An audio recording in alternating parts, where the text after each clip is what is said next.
faktanya tidak mudah. Jelas nyari kontraktor untuk Kopurnasi tidak mudah. Maka yang ada ini ya mudah-mudahan bisa, karena dia yang sudah sedang berjalan ini sudah tahu SOP-nya Kopurnasi. Itu deh untuk pembangunan. Oke, baik, tadi kan Bapak bilang ada 4 lokasi ya Pak. Ya, dari 4 lokasi progres yang paling cepat itu ada di lokasi mana Pak? Saat ini kita fokus di Tajur. Kalau di Bekasi itu sedang pemasangan precast sama pengerjaan jalan, itu di Bekasi. Kalau di Ciampea itu untuk precast. Sebenarnya saya Ciampea ini pengen saya juga langsung bisa kita ini mulai, tapi ya faktanya sudah ada beberapa kontraktor, sudah saya wawancarai, sudah saya jelaskan, sudah survei ke lokasi, tapi ya faktanya sampai hari ini belum kembali lagi ke saya. Tinggal kewajiban kontraktor itu kan saya punya kriteria ya, ketemu pertama ke kita dulu, harus tahu itu benar. Setelah benar, cek dulu legalitasnya Kopurnasi. Setelah oke semua, baru cek ke lokasi benar tidaknya. Jadi kalau kewajiban calon kontraktor itu sudah ketemu saya, sudah datang ke kantor, kedua ke lokasi, cek oke benar, tinggal kesepakatan sistem SOP kita dipahami atau enggak. Kalau dipahami ya udah jalan. Nah ini sudah banyak sekali Ciampea itu sudah ada 4 kontraktor yang sudah minat bahasanya, tapi sampai hari ini, dan sudah 4-4-nya ke lokasi, tapi sampai saat ini belum kembali. Ya mungkin maaf karena tadi saya bilang bahwa kontraktor Kopurnasi itu harus punya modal. Kalau nggak punya modal nggak bisa nangani kerjaan Kopurnasi itu deh. Baik Pak, untuk tipe rumahnya sendiri ini ada berapa tipe rumah Pak? Kita tipe itu hanya satu ya, kita hanya tipe 36. Kita satu tipe ya. Kalau bapak sama ibu sih punya ke depan juga pengennya mungkin bisa lari ke meningkat, ada dalam arti ke klaster, tapi kita saat ini kita fokus untuk satu tipe 36 aja. Iya, 36, tetapi rumah kita ini kan beda ya, nggak berlebihan rasanya kalau saya sampaikan rumah Kopurnasi ini dengan cara mendapatkannya cukup mudah.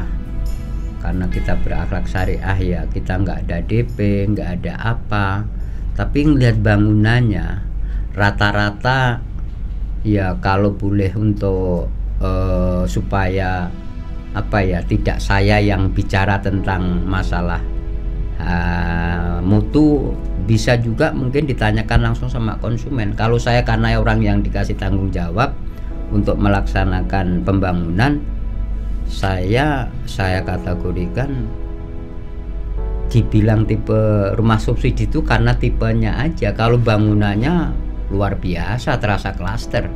Ya bagaimana? Tembok aja double dinding, keramik 40-40. Masa rumah subsidi keramik 40-40? Dinding keramik. Jadi ya kalau bangunannya sebenarnya bukan tipe bukan subsidi, tapi karena tipe rumahnya subsidi, tetap namanya rumah kelas subsidi, tapi bangunannya saya berani mengatakan jauh lebih bagus lah, artinya layak betul, mungkin memanusiakan manusia benar. Walaupun konsumen itu kita konsumen orang-orang yang belum kurang beruntung barangkali, tapi dengan mendapatkan rumah ini dengan cara yang mudah. Kewajiban konsumen hanya satu, selama sudah menjadi konsumen Kopurnasi, bayarnya tertib, tidak mengalami penunggakan, ya insya Allah kita wujudkan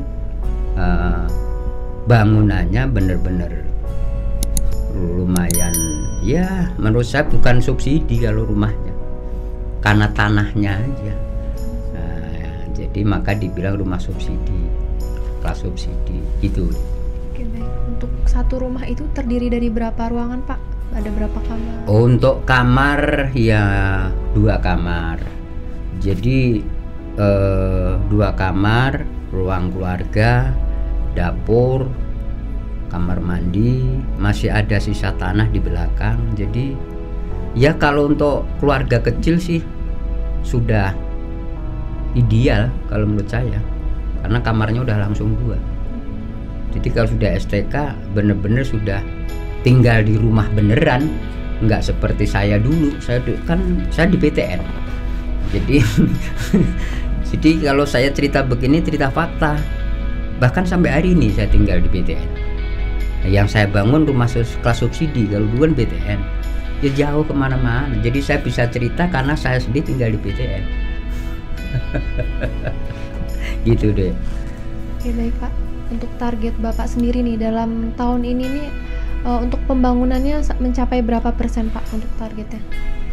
Itu tadi kali ya, saya ditugasin Bapak sama Ibu itu fokus untuk tajur. Makanya saya benar-benar fokus tajur ini supaya ya menjadi skala prioritas. Tapi bukan berarti meninggalkan lokasi yang lain ya, dalam arti Ciampea, Bekasi itu. Dan insya Allah sih sebenarnya Bekasi itu calon kontraktor sudah ada, bahkan dia sudah secara komunikasi sama saya sudah clear, sudah saya panggil ke kantor, dia ke lokasi. Tapi karena unitnya, precast-nya itu baru yang sudah berdiri baru 5, itu kan per 5 unit ya. Nah setidak-tidaknya kalau precast sudah berdiri tidak-tidaknya 20 unit, itu saya sudah bisa mulai bangunan fisik unit. Nah sedangkan kalau Ciampea sebenarnya kapanpun siap. Saya ini juga sambil menunggu kontraktor yang sudah ke lokasi, sudah oke, ke kantor ketemu saya sudah saya jelaskan sudah oke, sambil nunggu. Nah ini nanti saya habis acara ini saya juga ketemu janjian sama kontraktor. Bahkan ini kontraktor kita pertama yang bangun pertama kali di Jonggol, kemarin komunikasi dengan saya ya, insya Allah dia masih siap bergabung dengan Koprumas lagi. Jadi intinya saya fokus untuk saat ini fokus di tajur, menyelesaikan yang 111 unit itu harus selesai dalam tahun ini gitu. Oke, baik. Tadi kan Bapak menyampaikan untuk bahan materialnya sendiri tidak subsidi ya Pak? Ya gimana ya, kalau materialnya ya enggak. Yang dinamakan subsidi itu kan sebenarnya ya, kalau pemerintah itu subsidi itu kan bantuan tuh ya. Nek material nggak ada lah, mana ada material subsidi ya. Makanya kontraktor Kopnas harus punya modal, karena kalau nggak punya modal ya siapa yang bisa yang ngasih material, kan nggak bisa. Jadi subsidi itu kan jenis pengertian pemerintah membantu konsumen yang memang pegawai yang katakan pegawai golongan 1, 2, 3 yang supaya punya rumah, maka DP-nya dibantu pemerintah, namanya subsidi. Nah di Koprumas kan nggak ada. Jadi makanya kontraktor wajib punya modal. Kalau nggak punya modal ya nggak bisa di Koprumas. Kan SPK kita nggak laku di bank. Uang kita jauh bangun tanpa bank, kan nggak ada kita uang seperak pun bank dari pihak bank. Gitu deh.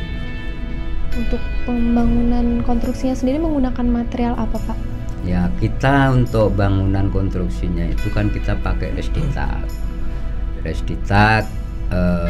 Resditak itu bahkan mungkin hari ini kita lah baru satu-satunya sekelas rumah subsidi tapi bangunannya sudah pakai Resditak yang kemampuannya konstruksi itu sudah nyampe 250k, jadi sama juga kekuatan jembatan.